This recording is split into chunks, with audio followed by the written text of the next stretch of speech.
Welcome to A Course in Miracles Essentials. I'm Auntie Patricia, and today we're studying Workbook lesson number 187. I bless the world because I bless myself. No one can give unless he has. In fact, giving is proof of having. Having had and given, then the world asserts that you have lost what you possessed. Truth maintains that giving will increase what you possess. How is this possible? It is sure that if you give a finite thing away, your body's eyes will not perceive it yours. Yet when you give ideas away, you strengthen them in your own mind. Ideas must first belong to you before you give them. If you are to save the world, you first accept salvation for yourself. But you will not believe that this is done until you see the miracles it brings to everyone you look upon. This is how the idea of giving is clarified and given meaning.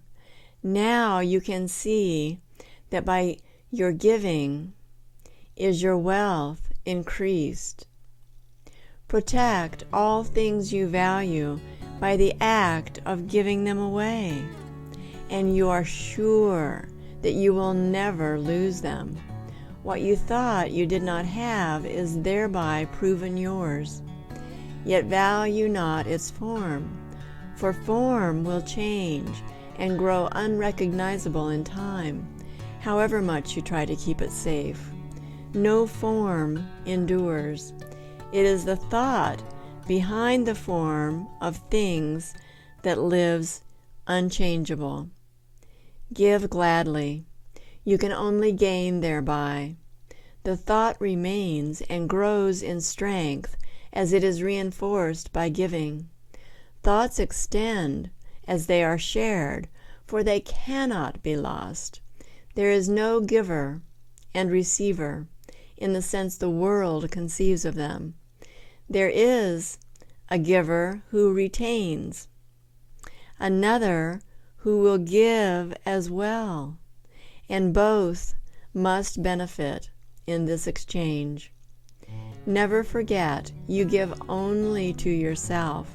Who understands what giving means laughs at the idea of sacrifice, nor can he fail to recognize the many forms which sacrifice may take.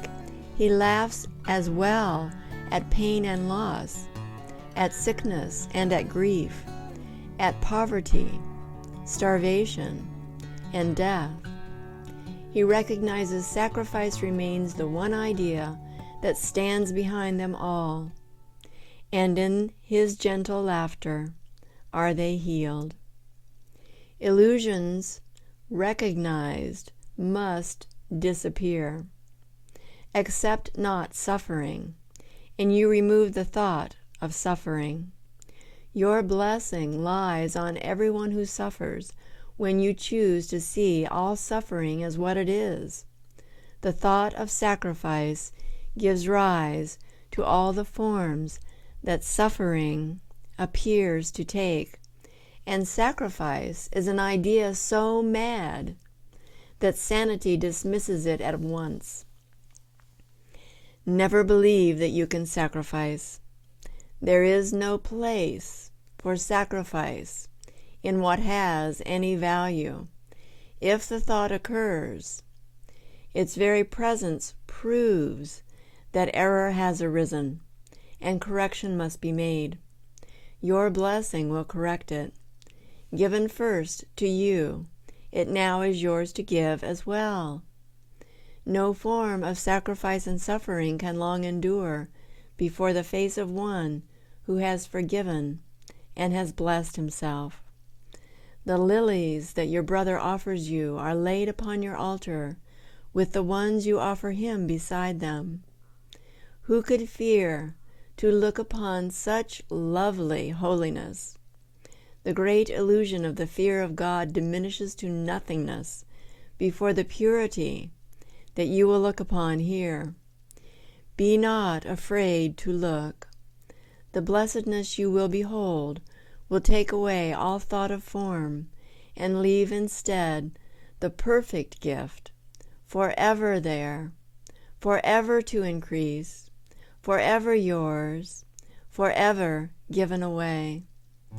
Now are we one in thought, for fear has gone, and here before the altar to one God, one Father, one Creator, and one thought, we stand together as one Son of God, not separate from him who is our source, not distant from one brother who is part of our one self, whose innocence has joined us all as one. We stand in blessedness and give as we receive. The name of God is on our lips, and as we look within, we see the purity of heaven shine in our reflection of our Father's love. Now are we blessed, and now we bless the world. What we have looked upon we would extend, for we would see it everywhere. We would behold it shining with the grace of God in everyone. We would not have it be withheld from anything we look upon. And to ensure this holy sight is ours, we offer it to everything we see.